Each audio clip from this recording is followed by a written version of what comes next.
Brandon here, and time for more Brandon's boy problems. So it has been a while since I posted, but I've been busy living life, and the biggest life update is that I have moved to New York City.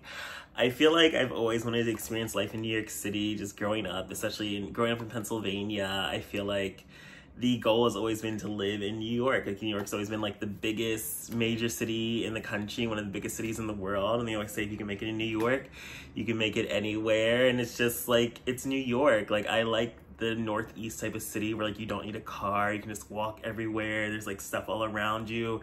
There's people around you. There's a huge gay scene. There's a huge diversity with food, culture. It's easy to get around. I can take the train to like different cities. Like, I always just felt like New York would be the perfect city for me. And honestly, I was torn between Chicago and New York. And I feel like Chicago is literally just like New York, but in the Midwest. But it's like I've never experienced life in the Midwest. But I don't know, I just saw a place I really wanted in New York, and I just had to have it, and I got it. So that completely changed my shift from like going from Chicago to New York. But I always just felt like New York definitely has way more opportunities in terms of like acting and entertainment, since that is my field and what I love to do. So I wanted to definitely get back into acting, since I haven't really been able to pursue it since leaving Atlanta 5 years ago. And I definitely did not intend to be in Pennsylvania for this long, but luckily everything happens for a reason, and timing is everything. So it worked out, and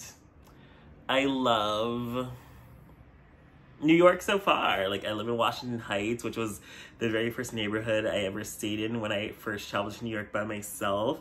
I love that the apartments were like bigger and more spacious than what you normally expect for New York. And I also think like I do always get mistaken for Dominican already, so I kind of blend into the neighborhood, which is kind of funny. But it definitely is like another world up here where like you can go to places and like they do not speak English. So it's like I definitely have to brush up on my Spanish. But my hometown in Pennsylvania has a huge like Mexican and Latino population, so like I'm used to living around like a lot of Latinos, so it's not really like a culture shock, but it does kind of feel like it can be at times when it's like you really are like the minority here if you are not like Latin. But I love my neighborhood. Everything's so close, convenient.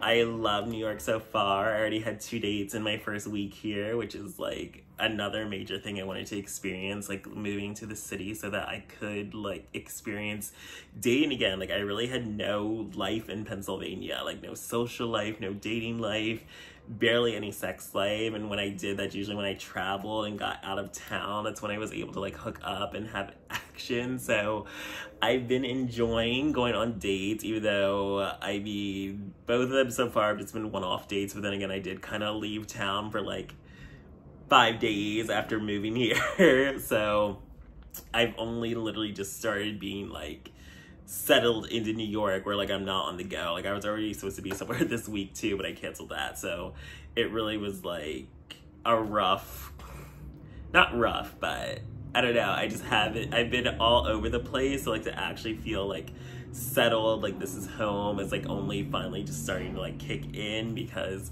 I literally just moved here like kind of on a whim, and then I literally had like a week and a half to like get my place set up, get all the furniture installed, get like my bed, mirrors, fans, like everything I needed for my room.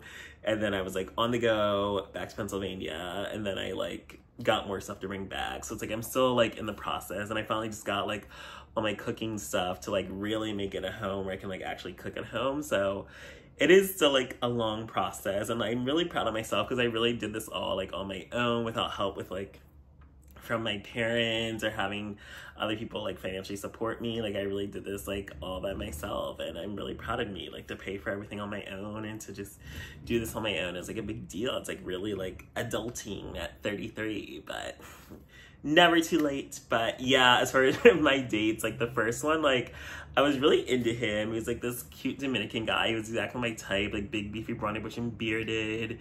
He is from the Bronx, but definitely so many red flags. I mean, Dominican and from the Bronx are red flags. Even being a top is a red flag, because I feel like tops are always so toxic and have like such bullshit going on with them. But biggest red flag was that he was he is married and lives with his ex. That is such like a deal breaker for me, but like I did really like him, so like I would have definitely wanted to see him again, but it definitely is like a messy situation I should not be involving myself in, especially like my first guy in New York, and he's a Gemini and my ex is a Gemini, and like literally everything says Scorpio and Gemini never gonna work, so literally just like red flag after red flag after red flag after red flag. But I like my psycho ass is like, I like toxicity, so I still want to see him again. But he basically like practically ghosted me. Like he was like very talkative and communicative like the first day, but then after that it's been like whatever. But like we had a great date, like we went out in the city, went out for drinks, he slept over, we hooked up, like we didn't fuck, but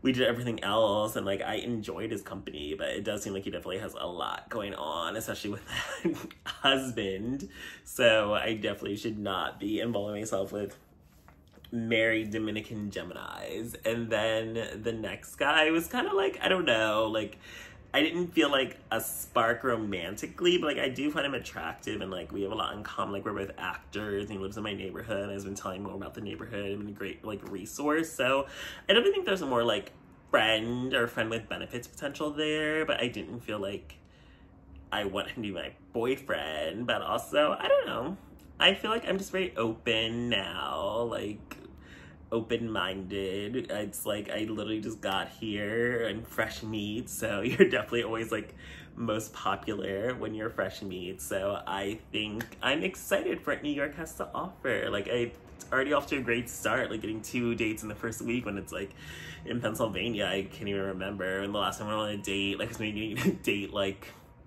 once a year. Like it was really rough. Like I'm so much happier in a bigger city with way more opportunities and just being free to live my best gay free life and just do whatever I want. And it's New York. Like this is a dream come true to actually be able to like say I live in New York City. Like I'm a New York gay now. Like for real. Like it does just feel so surreal, but also I love it, and I can't wait to keep sharing my New York City adventures with you. So thanks for joining me for this episode of Branden's Boy Problem.